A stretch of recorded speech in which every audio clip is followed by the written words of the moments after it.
अरे सुनो, आज मैं आपको एक सच्चे वनस्पति वंडरलैंड पेरू की यात्रा पर ले जा रहा हूँ। कभी सोचा है कि पेरू को पौधों की विविधता के लिए दुनिया में नंबर 6 के रूप में क्यों जाना जाता है? चारों ओर चिपके रहें और आपको पता चल जाएगा। सबसे पहले अमेज़न वर्षावन के बारे में बात करते हैं।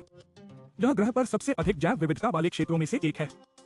अकेले पेरू अमेज़न पौधों की 25,000 से अधिक प्रजातियों का घर है। हाँ, आपने यह सही सुना, 25,000।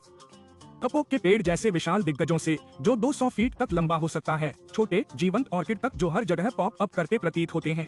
यह प्रकृति की अपनी रंगीन सिम्फनी की तरह है। सबसे आकर्षक पौधों में से एक जो आपको यहाँ मिलेगा वह है अयाहुस्का बे। यह पौधा न केवल अपने अद्वितीय गुणों के लिए प्रसिद्ध है, बल्कि यह स्वदेशी संस्कृतियों और शैमनिक परंपराओं में भी गहराई से निहित है। यह पेरू के समृद्ध सांस्कृतिक टेपेस्ट्री का एक महत्वपूर्ण हिस्सा है।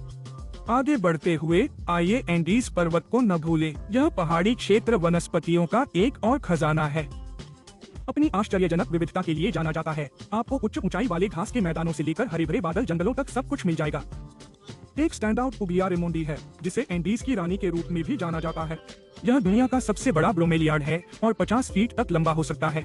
यह अपने जीवन काल में केवल एक बार फूलता है, लगभग 80 से 100 वर्षों के बाद, और फिर यह मर जाता है। एक प्रवेश द्वार बनाने के बारे में बात करो, लेकिन रुकिए, और भी बहुत कुछ है। पेरू का तटीय क्षेत्र शुष्क लग सकता है, लेकिन यह शुष्क परिस्थितियों के अनुकूल कुछ अनूठी पौधों की प्रजातियों का घर है। उदाहरण के लिए तिलंडसिया या वायु संयंत्र को बढ़ने के लिए मिट्टी की आवश्यकता नहीं होती है। इसके बजाय यह हवा से सीधे नमी और पोषक तत्वों को अवशोषित करता है। इतना मजेदार था वो। अब बात करते हैं कि पेरू एक पौधे प्रेमी का सपना क्यों है।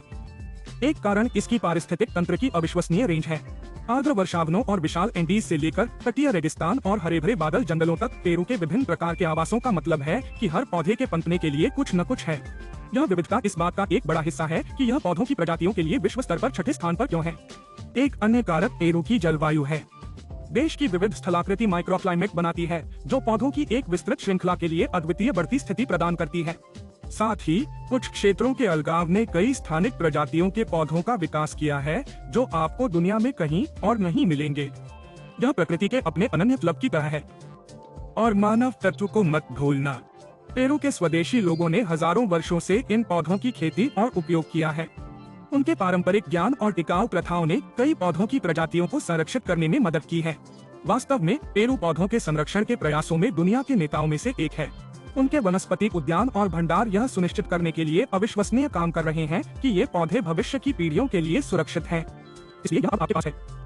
पेरू केवल लुभावने परिदृश्य और समृद्ध सांस्कृतिक इतिहास का स्थान नहीं है, यह अपनी अद्वितीय विविधता और अद्वितीय पारिस्थितिक तंत्र के साथ एक सच्चा पौधा स्वर्ग है। इसमें कोई आश्चर्य की बात नहीं है कि पेरू प्रकृति प्रेमियों और वनस्पति शास्त्रियों के लिए समान रूप से एक शीर्ष गंतव्य है। अगली बार जब आप पौधों के बारे में सोचें, याद रखें कि पेरू में आपके लिए एक पूरी दुनिया इंतजार कर रही है।